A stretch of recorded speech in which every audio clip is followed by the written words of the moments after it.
I don't think there's ever been two people who are more excited to talk about regret. I know.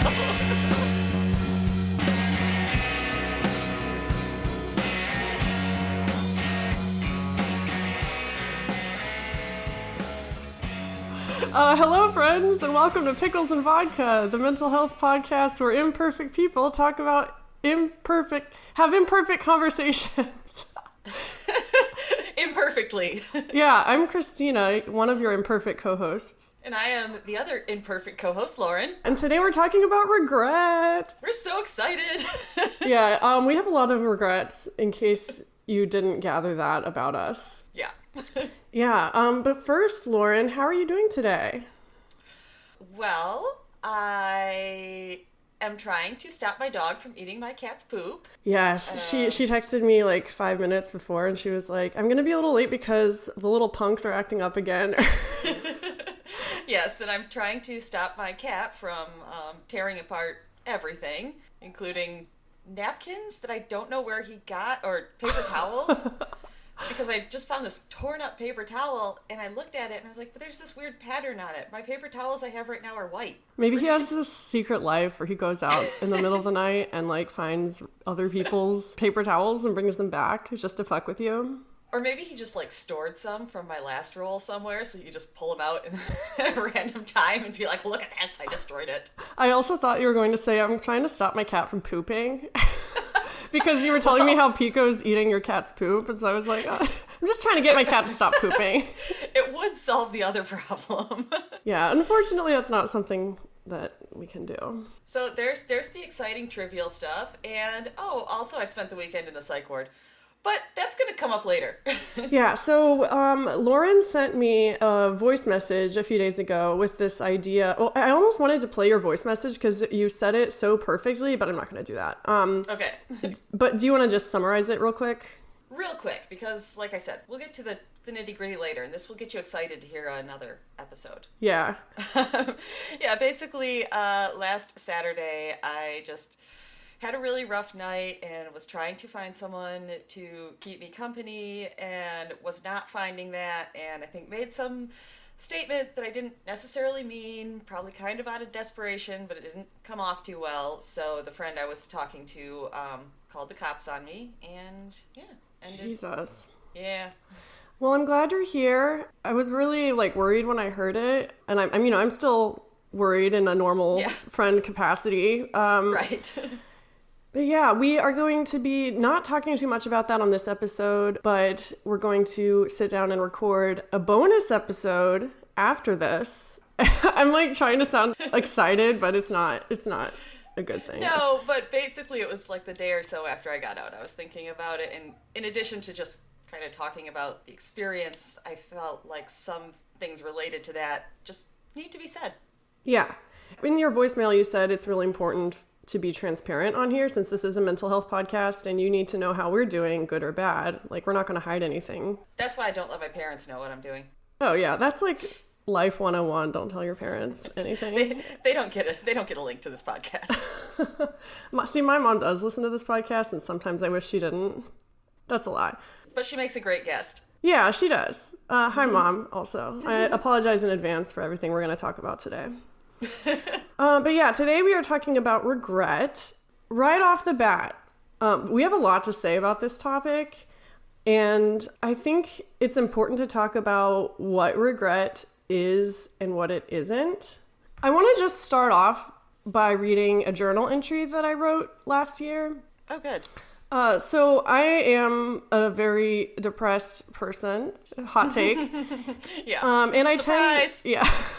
I tend to romanticize things that have happened to me in the past, good and bad. The feeling of wistfulness or nostalgia. Mm-hmm. Nostalgia is what I crave, but it ends up being not good sometimes. So I'm just going to read this real quick, and then we can get into some of the technical terms, because this is a topic I could talk about all day.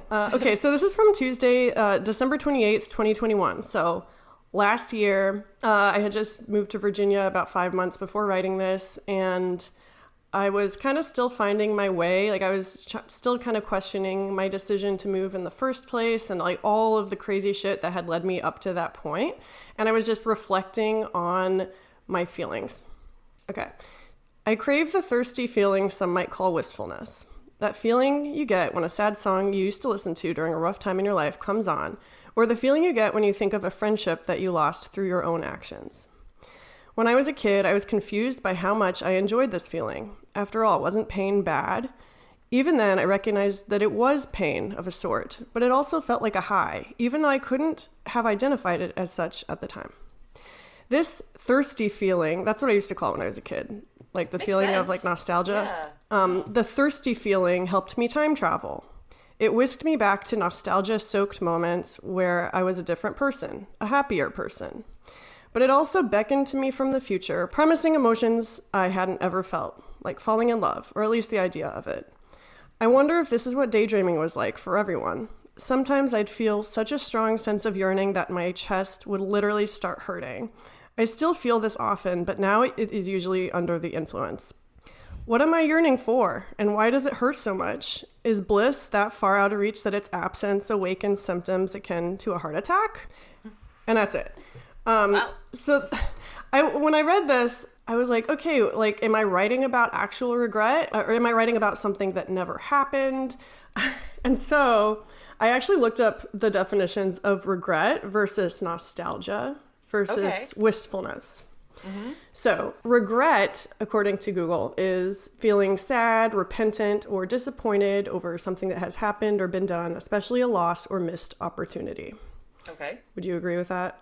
Yes. Okay. Nostalgia is defined as a sentimental longing or wistful affection for the past, typically for a period or place with happy personal associations. So like a good thing, a good kind of longing. And then wistfulness is defined as being full of yearning or desire tinged with melancholy, musingly sad or pensive. So wistful sounds like the very romanticized version of the two. Yeah. Combined. Yeah. So when I read that, I think what I was writing about in that journal entry was actually wistfulness. Mm-hmm. But with that said, I do regret a lot of things. Yeah. The wistful one feels like a tricky one for me. The other two, I can like immediately think of examples like, oh, I would call this regret, this nostalgia. Exactly. And I think sometimes they get so muddied together in my brain that I can't really tell them apart. But on this episode, we're going to be talking specifically about regret. So like feeling sad or repentant or disappointed over something we've done or something we haven't done. Mm-hmm. What's your relationship with regret? I feel like I have two major ones that come up all the time. One of them, I can't say that it's anything that I can point to that I missed doing because I don't know what I would have done different. But I just know a lot of times as a 42-year-old woman who has been single much of her life and is now just currently living with her, I mean, albeit amazing dog and cat, but still, like a lot of my friends, you know, have been married for like 15 years at this point. Yeah. Some of them are having kids, which I don't necessarily want, but even if I did, I don't feel like I would have been able to with how my life went. And some of them have bought houses, and I just, feel like, what have I done that has not made this happen for me? That's a big one. At our age, especially, because, you know, like you said, you're 42, I'm 30, but I also find myself at that age where people are getting married and having kids and buying houses and stuff. I mean, whatever age you are, there's always going to be people that you see as one step ahead of you. Yeah, and definitely, I think you're totally valid, because I would say it was around 30 when I started to particularly feel like, why is everyone getting married and I can't even hold a relationship for more than a month? Oh, relationships are one category that I definitely feel a lot of regret in. Yeah. We'll probably devote a whole section of this episode just to that. Fair. But yeah, I just think, well, okay, we should read the pickle poll that inspired this whole episode. Yes. So, the pickle polls are questions we put out every other week that people can answer, and it starts a conversation about mental health, and it's really fun. So the most recent pickle poll was, how do you deal with regret in your life? And also, if you could do one single moment over, what would you choose? It was a really hard question to answer because people don't really want to look at their regrets. At least for me, like, I am where I am now for a reason. Like, I don't necessarily want to go back and do things differently because honestly, that just sounds like a lot of work. And who knows, there might be things that worked out the way they did that have led to the good things in my life. Yeah. I mean, my personal stance on regret is that for me, it has been kind of a waste of energy, and it only leads to a really dark place when I think about it too hard. And so in the past, even on this podcast, I've been known to say, I don't believe in regrets. The only regret I would have is making the same mistake twice, which is ironic because I've done that many times. Same. Yeah. I don't know. What are your thoughts on the role of regret in your life? First of all, I don't think I realized this when I was fashioning the question. You know, first I thought of it, and then the second part I thought of myself, like, what would you do over? And I feel like in the past I would have so many answers for that, and this time I kept thinking of it and thinking of like normal things that I kind of wish hadn't happened, and I was like, would I do that moment over? And it's like, but no, because maybe this wouldn't have happened, and maybe I wouldn't have learned this, and it just felt like everything I could think of, I was like, I wouldn't do it over. Yeah, you just never know. You never know. And that's why ultimately I think that regret can be, I want to say a waste, but also like sometimes pondering things can be helpful, like self-improvement. But it's also a slippery slope. Yes. We got one voicemail for this. It's really long. It's from Alyssa, who left us a voicemail last time. She leaves us voicemails all the time. That's fine, because they're great. Yeah. Yeah, we love you, Alyssa. But we got one from her, and I wanted to break it up into two. We're going to play the first half, and then we're going to take a break to talk about it. Then we're going to play the second half, because she answers two different questions. Right, I see Alyssa's voicemail. Okay. Yay. Okay, so I'm ready. 3, 2, 1, click, okay? Yeah. 3, 2, 1, click. I am so used to regret. Let me tell you. Like, I have gotten very good at coping with regret because a lot of my childhood, a lot of my, teenage years, a lot of my formative years were spent kind of dedicated to my mom and her crap. And I ended up delaying college. I ended up not going to the college I wanted to, even though I was accepted. I ended up not going to school for the thing I wanted to go to school for because it was too far away. And she was one of those people who was like, I'll burn in hell before I let you leave me kind of people. So, and no, she was not kidding. She was going to take us both out. But I think the biggest thing that I do is I kind of allow myself to go through the stages of grief. I let myself mourn what could have been and what isn't right now. And just kind of remind myself that I can always give myself more opportunities later when I have the means. You know what I mean? So that's my biggest factor. But I let myself grieve. I go through all the stages of grief, until I hit acceptance, or I do the whole thing over again before I hit acceptance. And eventually, sorry, Mookie's on my head, but eventually I get to acceptance. But allowing yourself time to grieve the things that you may have done in your past, or allowing yourself to grieve what didn't happen, and you regret not going to school, or you regret not finishing your degree, or you regret not staying with that person, or you regret spending too much time on one person. I know that was a big thing for me for a long time. Yep. It's just all about the stages of grief, and just kind of letting yourself mourn it. But also, another thing is if you're regretting something you did to somebody else, it's never too late to apologize. I mean, I was a shitty kid, if I'm being honest. I was lashing out at everybody, and I was very naive, and I did and said things in my past that I wasn't proud of, and it took me a long time to grow up, but when I got the opportunity, I went back and I apologized. Social media is really good at helping you find people that you may have, you know, wronged in the past and you needed to make amends with. I'm very fortunate in that the people who I apologize to always kind of accepted with open arms. And maybe we're not friends now, but it was something that gave us both the closure that we needed. So that's another thing, is there are some wrongs you can never right, but there are some wrongs you can right, and I recommend doing it. It is a weight off of everyone's shoulders. Whew. Yeah. What do you think about that?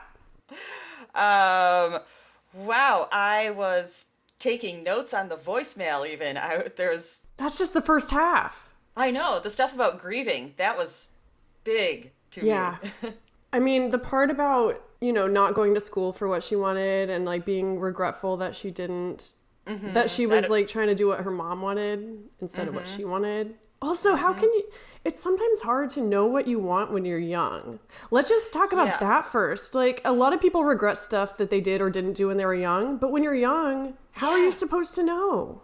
Because that was the first thing that hit me when she said that, is I was like, oh, yeah, I mean, to this day, I think my major was a mess, and I definitely had ideas of what I would love to major on when I went to college, and I did not pick them because my parents would think that they were, like, frivolous and fluffy and not going to get me a job, so I did what my parents wanted, which didn't work out, clearly. Can you tell the listeners what you wanted to do and, like, what you ended up getting your degree for?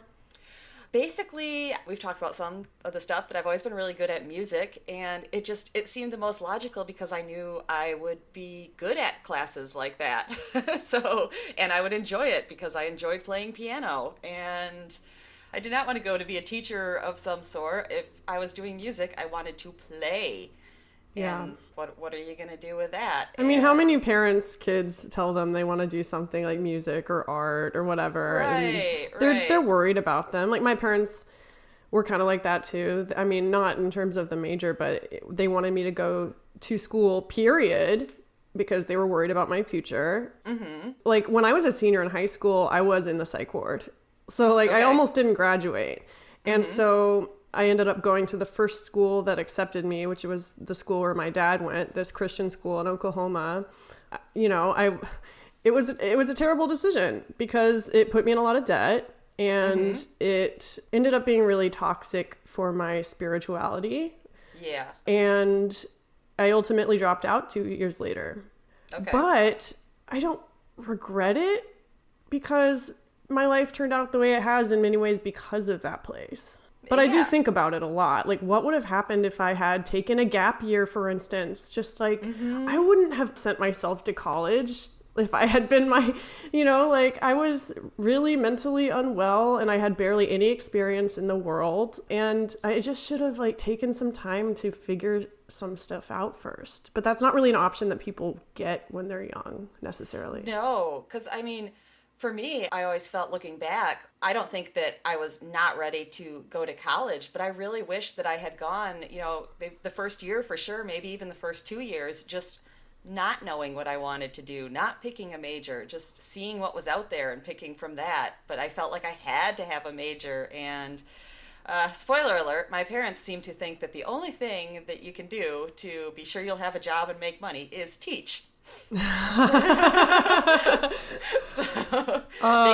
a they joke convinced that me is. They convinced me to go my freshman year declaring secondary education, and not only did I not want to do it, but, you know, after a year or so of doing that, I was like, wait a minute, I don't like children. Why am I going into education? Yeah, there's not a lot of choices that you hear about when you're that age. Like, now that I'm 30, I know that there's a lot of careers out there that are suited for me, but no one tells you about them. And so I wanted to add an interesting thing about my college experience then is, once I decided that, because I'd been artistic and, again, using your art to get a job, then I did consider architecture.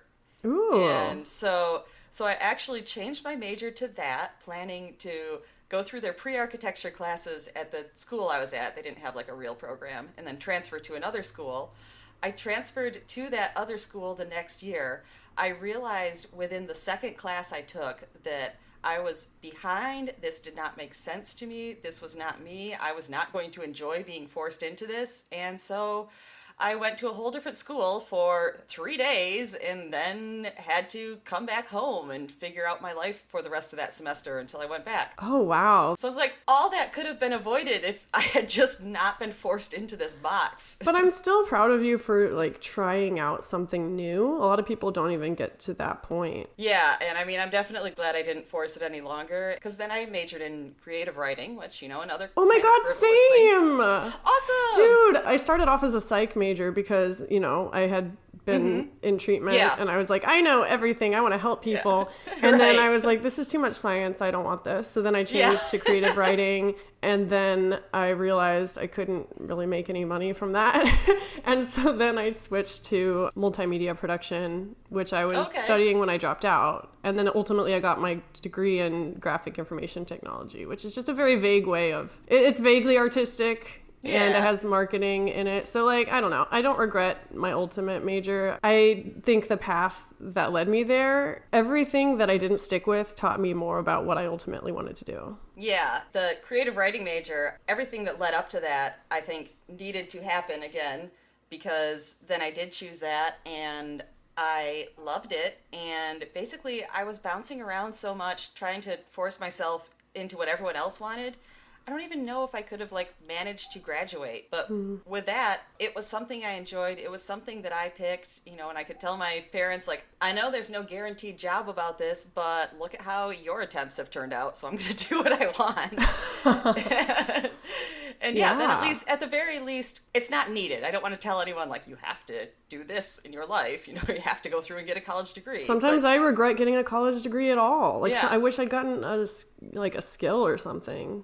Yeah, but there is a difference when you're looking at certain jobs. It doesn't matter what it is. I'm working as an accountant for an insurance firm, but it's saying, I managed to complete a degree. Yeah. So the fact, that made me able to, I feel like I made the right choice. Definitely. I've had a few younger listeners ask me in the past how I felt about going to college, because I graduated at 27. I was a little later than everyone else, and I've had people ask me, why did you pick what you did? Do you regret it? All this stuff. And ultimately, that's your decision, and it doesn't matter as much as you think it will. Unless, of course, you're going into a very specific trade. Yeah.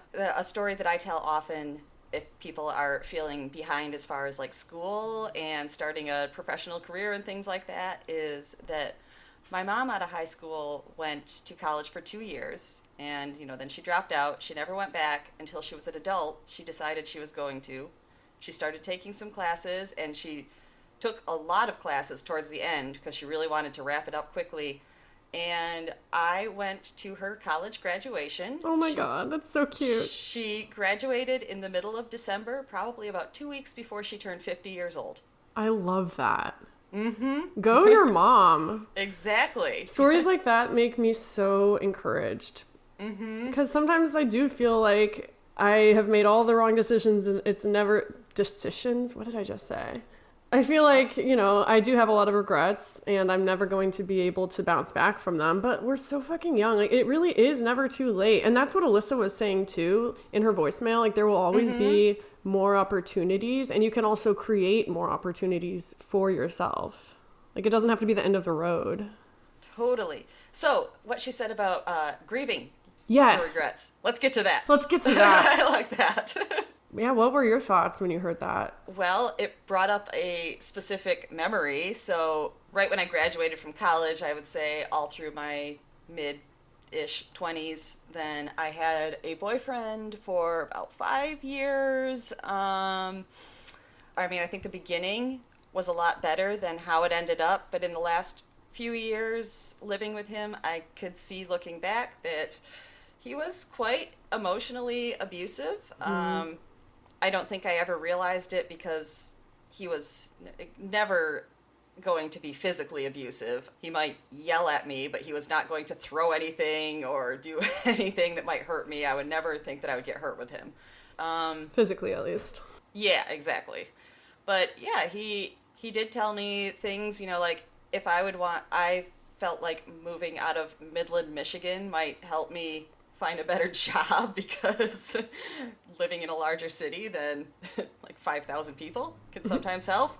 He would just tell me things that's like, you're not going to be any different just because you move somewhere. You know, that's not going to help you. Oh my God. That opens up a whole Pandora's box of regret for me. Yeah. And also, by the end of the relationship, I had no outside friends because I found out later after we broke up, they'd pretty much just given up. They were just like, we don't like who you became with him and we keep trying and it's just not helping. So we got to remove ourselves. And on top of that, he rarely wanted to invite me to when he was doing things with his friends because he started saying that his friends were uncomfortable around me and didn't really like me, and that's why he wasn't getting to do as much with them because they thought I might be there. Oh, yikes. Yeah. Do you regret entering into that relationship? Like, what do you regret most when you think about that time? Yeah, that's the thing, is I think, and this probably took me a good year to go through because the breakup came out of nowhere. He just flat out broke up with me. His reasonings were basically because I was too crazy, because his friends didn't like me, and because his parents thought it was a bad idea. By the way, he was very much a little mama's boy. So that last one makes a ton of sense. I am not surprised. I was with someone like that too. It's just like when you're young, you don't know necessarily what a good relationship is supposed to look like. Like I had no dating experience before college. And so I just like started a relationship with the first person that I had a crush on. And it lasted 4 years, but like it was just like what you were saying. It was not a good match. He made me feel shitty about myself. We had very different lives. But I tried to fit myself into his life because I was so desperate to have that. And it doesn't lead anywhere good. And I was the same. I had one kind of serious relationship that lasted a few months before him. But yeah, what I felt like is probably like the whole year or so after what I had to go through is first, just hella devastated. I had wanted, like I was the one that I feel like kind of forced the relationship in the first place. Yeah, same. I met him, I liked him a lot, and, you know, I went out there and did everything I could to get us together, and look, I did. And yeah, so first devastated and thinking that like this is my only connection in life. Yeah. Especially I think when my friends started to pop up again and be like, oh my gosh, you know, thank God you're back. They, I imagine, probably helped me see like how toxic it was. And that was actually, if we're saying I went from like a low point to a good point to a kind of medium low point about it, because that was the high point because I realized like, oh my gosh, yes, I've been so sad about this ending, but actually you were shit and I got away from you. But then it was like right on the heels of that was like, I spent 5 years with you. Well, yeah, you still have to grieve it. Like Alyssa was saying, like you have to go through the grieving process. What did that look like for you? Because that's a long time to be with someone. Like even if they treat you like shit, that's your life right there. Yeah, I feel like I don't know what it looked like necessarily, just as much as realizing at some point I'd kind of come to acceptance. Yeah, and Alyssa used that word a lot too. And sometimes you do have to cycle through that several times before you arrive at that point. If you do, you know, it can take years. I think when I first remembered it, because, you know, obviously I spent 5 years with him. We did get along. I just, in particular, I remember when it first came out watching It's Always Sunny in Philadelphia. Oh, yeah. And, you know, after like a few episodes in, I just was thinking like, oh my gosh, that's so his sense of humor. You know, I wish that I could tell him like, hey, check out this show. You'll really enjoy it. And I was just like, but I don't get to do that because we're never going to talk again. Yeah. It ended really badly. And I think to this day, possibly he could only see me as like the really upset person that was like desperately trying to get him to take me back. And I was just like, I don't want you to see me like that because that's... I always wonder if people regret being with me. Yeah, I do regret devoting so much energy into these poor relationships. I regret not spending energy on the relationships that really mattered and my relationship with myself. Like when I got coffee this morning, I brought some of my old journals in preparation for this episode and I was like reading through them, and there was a theme that I noticed a lot, which is that I always get back to this place of miscontentness I don't know if that's a word, but whatever, I just said it. I always come back to this place of just wishing I'd done stuff differently. And I'm being aware that I'm repeating history, but being unable to do anything about it. And that's the worst feeling, when you know that you're going to regret something, but you do it anyway. Yeah. Why don't we take like a 2-minute break for me to go use the bathroom, and then we can play the rest of Alyssa's voicemail, because she talks about a lot of the stuff that you just talked about. Yeah, and my mouth is so dry, I gotta get something to drink. Okay, see you in a couple minutes. Okay, we're back. I know that I said we were going to play the rest of her voicemail when we started again, but first I want to touch on something else she said, which was righting wrongs with people that you might have hurt, or like reaching out to people who you might have wronged in the past. And that really struck a chord with me. Oh, good, because I loved that she said that, but I was just kind of like a really quiet nothing kid, so I didn't have anything to contribute, so go. Well, so I haven't talked about it a ton on the podcast, but there was a friend that I met in an online chat room when I was 12. I knew her for, like, we were basically best friends without ever having met. We like talked every day. We would write Lord of the Rings fan fiction together. That was our thing. It was actually a Lord of the Rings chat board that we met on. I have a quick little confession for you that Please. I had forgotten until an old friend reminded me. When we were in elementary school, then she introduced me to the Babysitter Club books. Oh, I read those. And we both wanted to be writers, so we'd both write our own, and we didn't even realize what we were doing till later. She's like, dude, we were writing Babysitter's Club fanfic. That just makes me feel so good about my life, knowing I did that. Don't judge yourself for that.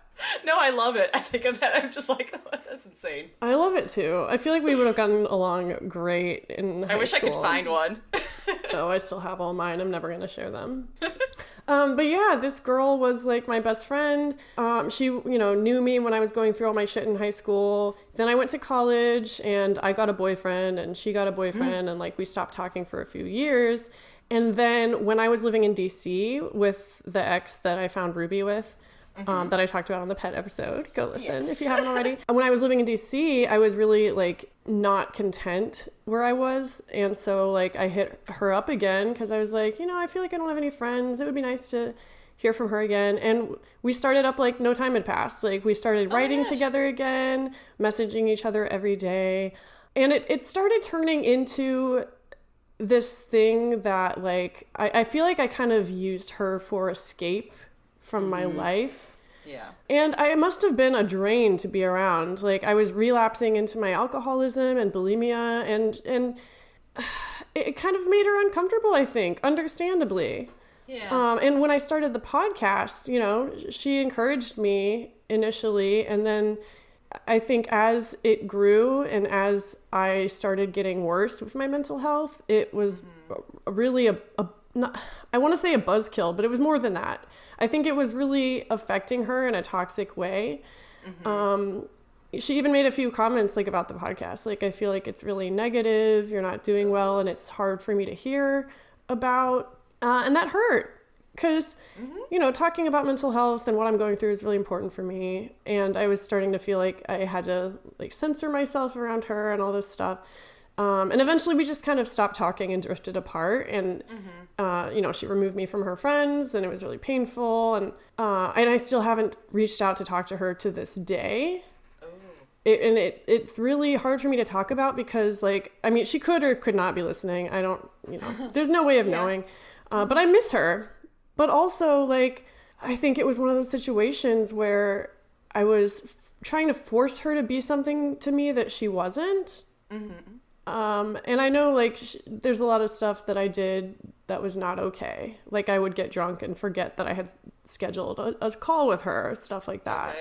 Okay. She lives in another part of the world, so there's a big time difference. Gotcha. So I regret that a lot. I regret the way I treated her. I regret how hard I pushed for our friendship. When you've been friends with someone for that long, over 12 years, you're gonna change. Yeah. People change. Oh, yeah. And that's normal. And not all relationships are meant to be in your life forever. But I still regret like losing that friendship. And I don't know, I don't know if we'll start talking again in the future or whatever. I hope she's happy. I really do.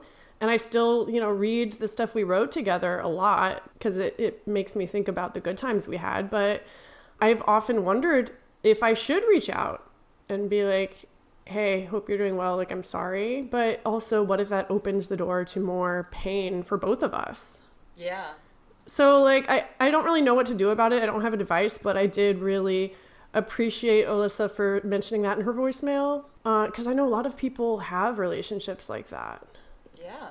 I don't know. That was my experience. I've definitely, from what you said, I know I've had friends where sometimes I feel like I worry about it. Like, am I just trying to get what I need out of them? Like, yeah. Just like, I'm using you for, I don't know, whatever I need at the moment. Not I feel just... that way with my cats. I feel that way with my dog, too. Are you ready to listen to the second part of Alyssa's voicemail? Yes. All right. 3, 2, 1, click. Oh, no. Oh, you got the same yes. thing. Both of us know. Oh, my God. We definitely have to leave that in. Both of us know. Okay. I think my biggest regret is that I didn't get to go to mortuary school. Everybody who knows me knows that I want to be a mortician. I still do. I did mortuary transport for some time, like right out of high school. I think I was like 19. And I loved it. I loved the culture, but I was making peanuts, and I had to kind of go back to school, and I was going to go back, and I'm like, hey, I'll see you guys in a couple years. I'll be right back. And I'll be working, in the actual mortician department. And then I never went back because I never got my mortuary degree, because the closest mortuary school in my location is a 3-hour drive one way. So it's 6 hours of hands-on. I have to be there. There's no online equivalent of it. It's a very hands-on thing. So I tried to get a close equivalent to it. But it just one factor after another just kept hitting me. I was getting really bad burnout from trying to do it the roundabout way, which is getting my nursing degree. And then everyone just kind of introduced me as a future nurse, and I'm like, no. Like, I don't want to be a nurse. I worked in healthcare too. I worked in a mental health facility. I know for a fact I don't want to be a nurse. I want to be a mortician. This is just the way to do it. And it was just a little soul crushing, just not being able to go. And everyone's like, well, just become a nurse. And I'm like, well, that's not what I want. I think that's my biggest regret. And I'm still working on it. I'm still working on trying to make my way over there. It's just taking me a long time. And 3 degrees later, still not a mortician. So if I had to go back, I would have told my mom to go fudge herself, and then I would have went ahead and lived on campus and got a student loan like the rest of my, I didn't know any better. My mom purposely hid a lot of stuff from me. I was very sheltered in the worst ways that I should not have been sheltered from, but there was a lot of experiences I had that no other adult I've known has ever had. So there was the things I was sheltered were to stunt me and keep me from leaving her. So my biggest regret, I guess, in this aspect would have been to not tell my mom to go F herself much sooner. But I eventually did it, and I am a better person for it, to be honest, because sometimes you just don't have a very good mom, and you just need to tell her to F herself. And I would have went and lived on campus, like I said, and I would have gotten a student loan, and I would have been still paying it off, but, it is what it is. YOLO. If I had to. It may have been a thing where I may not have had to. I may have been able to live in the area and still done it, but now because I have such I'm established here, my career is here, my family is here, the family I actually do love and care about and loves and cares about me, so it's really, it's even harder now to leave. But in the same aspect, I would probably have not met my husband had I left. So, it's that silver lining that you have to kind of find. That's another thing is dealing with regret is sometimes you have to find that opening where you're like, well, if that wouldn't have happened, or I wouldn't have had this character development had I not done this and dealt with this and blah, blah, blah. So, yeah.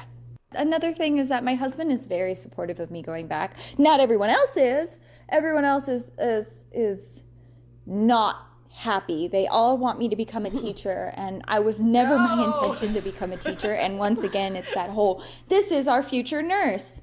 No, the same thing when I got my history degree. This is our future teacher. I'm like, no, I don't have an interest in teaching anymore. I'm done teaching. I'm so tired of education. I'm sick of education. If I have to see the inside of a classroom for the rest of my life, I will jump out of a window. Sorry, it's just the way it is. So I just, I think it's the same sort of aspect where my husband's very supportive. We got a new car specifically so that I could start going back to school for mortuary. So I'm working on my extra bios now. Exciting. Go, Alyssa. I'm so happy that you have someone in your life now to support you, and you're making up for lost time. Also, it's not lost time. Like, that's the thing. Yeah, that was the point we made earlier, I think, that it feels like it, but it's really not. I really wanted to play that part because you were just talking about being a teacher and not wanting to do that.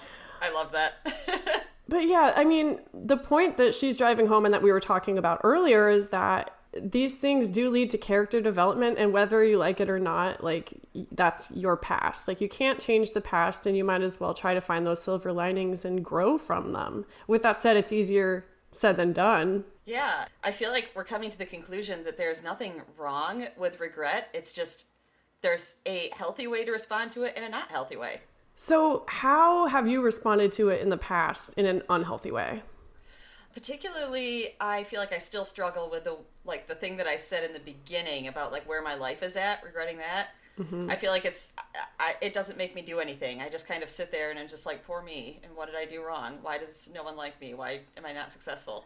Yeah, I spend so much time just regretting things and feeling nostalgia for things and wistful about things. It's just, for some reason, it's a comfortable place for me to be, but that doesn't mean it's a healthy place for me to be. Mm-hmm. I romanticize things, and I also beat myself up about a lot of things. Yes. Yeah, I mean, one of my favorite tattoos is like a vintage illustration of an eye with 2 tears coming out of it. Mm-hmm. And I got that when I was at the very tail end of my stay in DC. I was still living with that ex, but we had broken up. My sister lived with us, like I mentioned before. And like I said, I was relapsing into alcoholism at the time. And I was dealing with all of my regrets by torturing myself, essentially. Like, I would get blacked out every night and just like make myself feel like shit. And because that's how I knew to deal with it. I felt like I deserved to be punished, but that was pushing away the people that would actually help me get through that. And so this tattoo, when I got it, it was at kind of when I realized the harm I had done. And so like the 2 tears coming out of the eyes, I always imagined symbolized like the 2 people I was living with at the time, like my ex and my sister, because I feel like I hurt them so much. Aww. I mean, some of the things I did to them, like we had a party and I got blacked out and I like pissed in the hallway and my sister had to clean it up. Like, that is some really dark, disgusting shit that I think about a lot. And I can't take that back, Right. And, maybe I wouldn't have been able to get sober from alcohol if it hadn't been for moments like that made me look at myself and how much I was disappointing myself.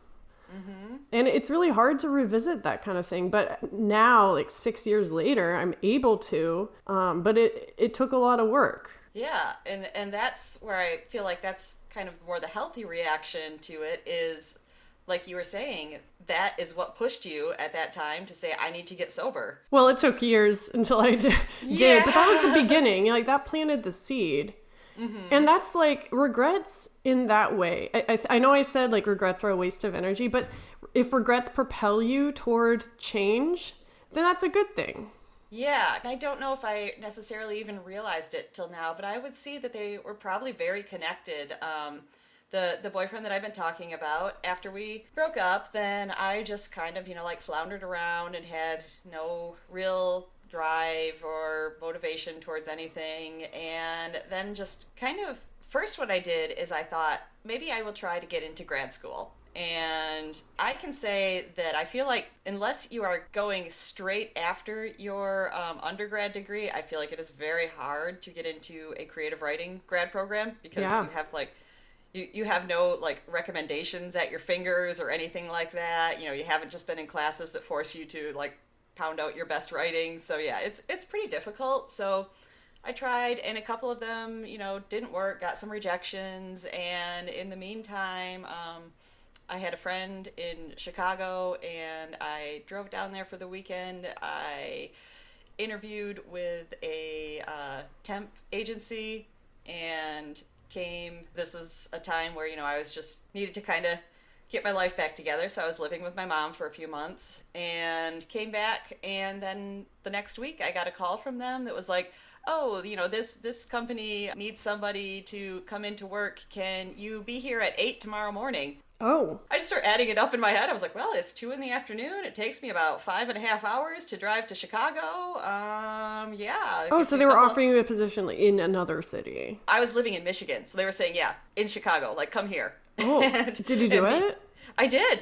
So that's how you came to live in Chicago for a couple of years. Yeah, I threw some shit in my car and I came and I stayed for 11 years. Oh my God, I really want to talk about, you brought it up in your story about your ex earlier when you were saying moving does not help you escape from your problems. Yeah, and that was what I'm seeing now is I'm like, he kept me down so much and saying, like nothing you do is going to change anything. Don't go anywhere. Don't, think you can make new friends. Don't think that you can get a better job or something like that. Reinvent yourself. Yeah, and like once I got past all the stages we talked about before, that's around when this happened. And both coming to Chicago and leaving Chicago when it was no longer working for me and coming to St. Louis, those were all just such fast decisions that I just said, like, I think this can be a good thing. Why don't I just do it? Never second guessing. And I feel like that's, something that I was ready to do after getting past that. I mean, the whole reason I moved to Seattle in 2018 was because I had moved to a few different cities for other people. And I was tired of it. At the same time, I did still think I could move away from my problems. So that's why I moved to Seattle on my own, because I was like, might as well try. What's the worst that can happen? What is the worst that could happen? Well, I'm thousands in medical debt and came very close to suicide a few times over the years. But you know what? I am stronger now and I don't regret anything, because if I hadn't moved to Seattle, I wouldn't have discovered a lot of very dark things about myself that I needed to deal with.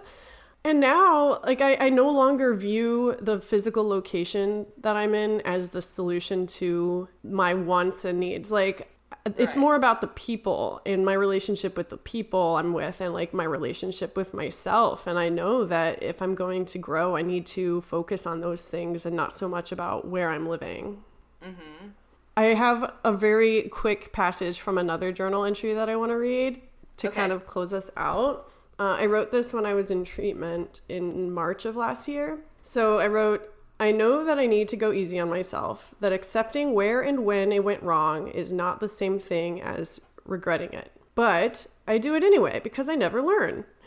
Ever the masochist, I berate myself until there's nobody left to feel relief when I decide to change my mind about myself. I'm the judge and the accused. If there's one thing I regret is that I have berated myself so much over the years, and ultimately that is not only unproductive, but it's very toxic. Yeah. And it's just going to lead to more regret. So just trying to be gentle on myself is the one thing I'm trying to focus on these days. And it's going pretty well, I gotta say. Good. But yeah, I do feel like regret is something that you can get past, but you really need to let yourself accept it. You know what I mean? Yeah, I think going back to, the first part of Alyssa's voicemail about the grieving process of it, I think a lot of people don't realize that is part of it and skip over it. Thinking, yeah. I'll just get over this. Yeah, so like in a nutshell, if you're gonna get past regret, you have to face it head on. And that's not doable by everyone. Like not everyone can do that in their current mental state. It might take a lot of self-reflection that you're not necessarily ready to have. Right. And on the other hand, just like berating yourself, being like, just get over it. It's not worth it. That's not a way to get over it. Heavy conversation. Yep, we knew it would be. Yeah, we have a lot of stuff we regret, but ultimately, you don't have to. I do have a quote I want to end the episode with. Do you watch Nathan For You? I watched an episode because a friend loved it. Okay, so Nathan For You is a show. This guy, Nathan Fielder, he goes to small businesses or individuals and he basically helps them grow their endeavors. But the way he does it is like kind of unorthodox. It's a really entertaining show. Lots of great awkward moments. But the finale of the show, the season 4 finale, he finds this old man and he basically helps him reconnect with his long lost love of 50 years ago. Like the whole episode is him trying to help this old man find his long lost love, and they end up tackling a lot of regrets that the old man has over the years. Spoiler alert, he does find the woman, but you know, she's moved on, she's married and all this stuff. Right. And they don't get back together, but you see that he's able to find meaning in the journey. Like the process of finding her and like going through the past ends up being really cathartic. And he is able to, at the end, you know, ask someone else on a date. It's really cute. Aww. And then the final voiceover at the end is so beautiful, and it has so much to do with what we're talking about today that I wanted to read it. The quote is, "It's easy to look at someone else's life as a cautionary tale. After all, no one wants to be old and filled with regret. But if you look closer and see that life is filled with moments of sincere joy, however fleeting, it's hard to say if it was a really bad life after all." Aww. I really like that quote because everybody has regrets. Like, no one reaches the end of their life and they're like, I did everything perfect. I did everything perfectly. That's it. Where's my trophy? Right. But no, like, you really do have to focus on those moments that make life memorable. And it's like, it's not really a bad life at the end if you look at it that way. Yeah. I don't know. What are your thoughts? What did you want to close out with? So I don't know what to do with it. Like, if it's something that we could play after the episode or something like that. But in the very beginning, I think your first journal entry that you read reminded me of the first summer that I went to Interlaken for piano performance. One of the very first things, or the very first kind of like get to know you meeting or whatever, we had all of the piano faculty there, and at the very end, then one of them played something. And I will just tell people it is Brahms Intermezzo Opus 18 number 2. That's what I was like frantically looking up. I was like, I gotta find out which one it is exactly. We can play at the end. I've played music at the end before. Anyway. Good. I thought it would be cool because what I remembered is sitting there and listening to this faculty member play it, and just all of a sudden, it probably was one of the first times in my life with music where I just felt like literally transported. I remember just suddenly not even sitting in that room anymore. It was like, I mean, I don't want it to sound cliche or corny, but the beaches on like Great Lakes are kind of my happy place anyways. Yeah. So yeah, I was on a beach. It was kind of like empty, and there was like a cool breeze blowing, but it was comfortable. It was a cinematic moment. Yeah, and it was like the end of the day when it's getting dusk, and I just remember the feeling that was washing over me. That's what it was. It was kind of like looking out at the waves crashing and feeling kind of lonely and kind of regretful, but also like oddly happy. That's a nostalgic feeling. Exactly. That's why I thought when you were talking about all those things, I was like, yes, I feel like I went through every single one listening to that song. Well, I guess we're going to have to play it now as we close out this episode. Great. Again, thank you, Alyssa, for sending in the voicemail. Thank you to everyone who is engaging with the pickle polls. Real quick, Evan from Bong Loads and BS, which is a podcast I have been on, commented on our Instagram with a quote that I think is perfect to close it out with. He said, Another me has lived the outcome I am pining over, and he's just as unhappy.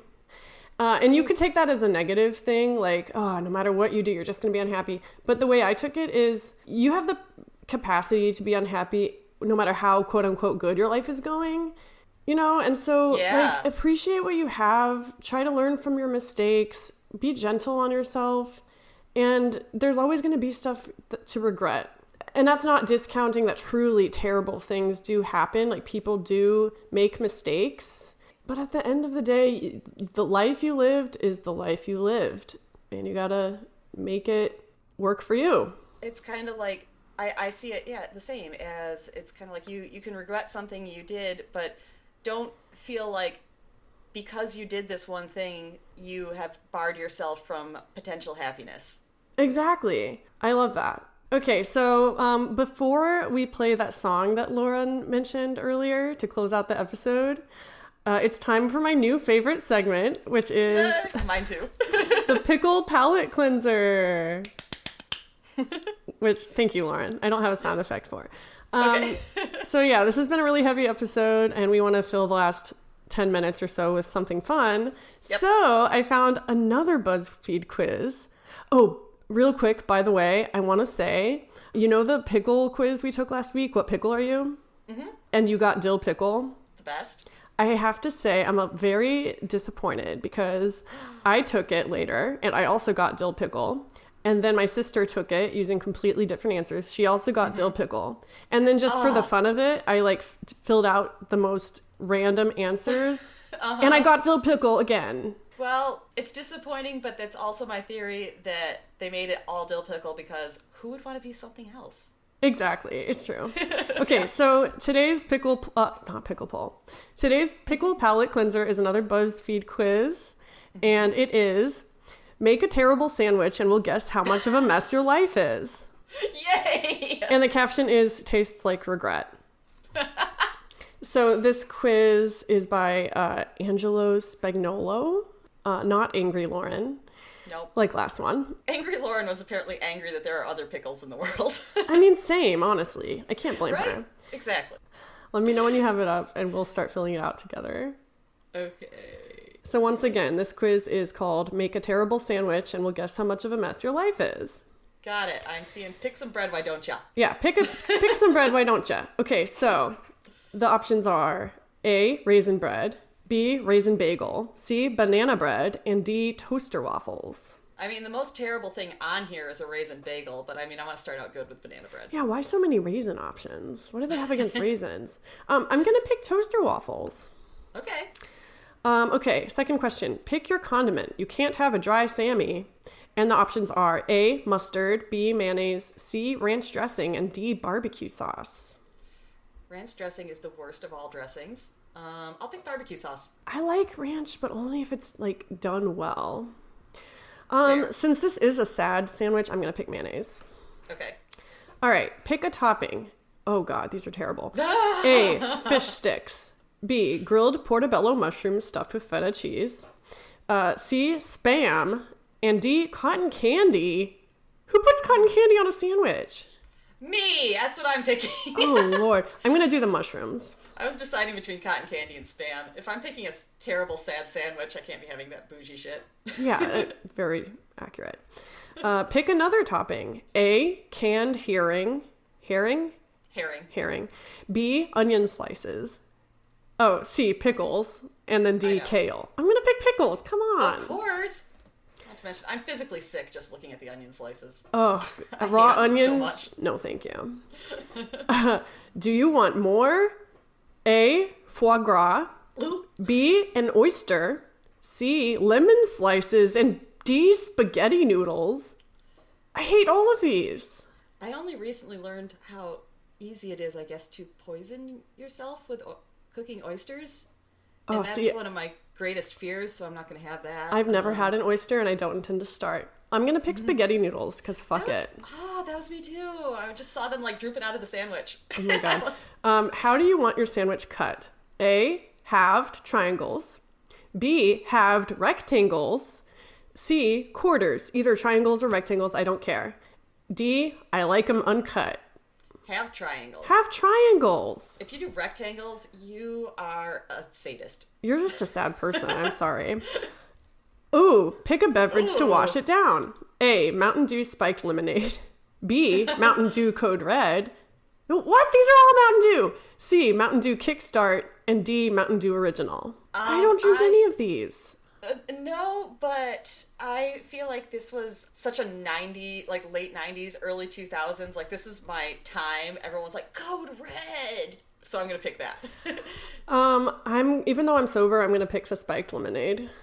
Because that just, it fits. It kind of sounds like the best one, actually. I think this is the last question. Would you eat your sandwich for $100? Let's review what we have on it, first of all. Oh, my goodness. So I have a sandwich made out of waffles with mayonnaise, grilled portobello mushrooms stuffed with feta cheese, pickles, and spaghetti noodles. Okay, I have some banana bread with some barbecue sauce slathered on it, some cotton candy. Oh no! A nice smattering of pickles and some spaghetti noodles.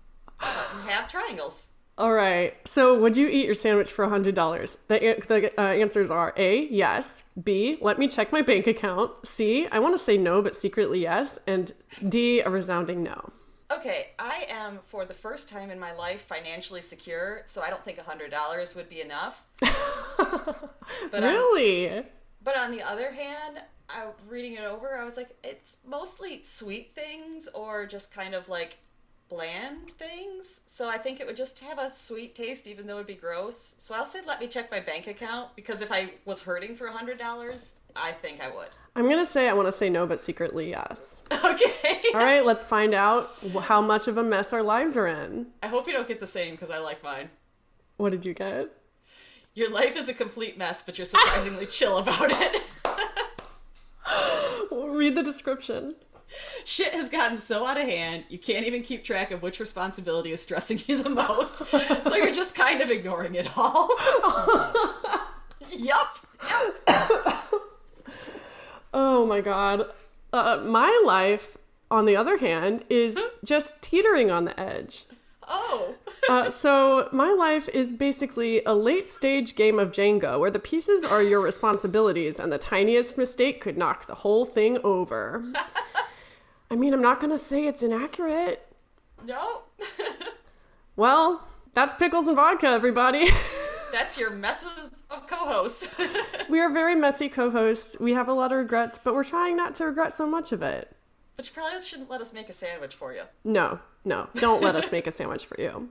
All right, don't forget to follow us on social media, everybody. Instagram at Pickles and Vodka Podcast. You can hear all the latest news and see the pictures we post and comment on the pickle polls. Yeah, all over comments, because I like to read them.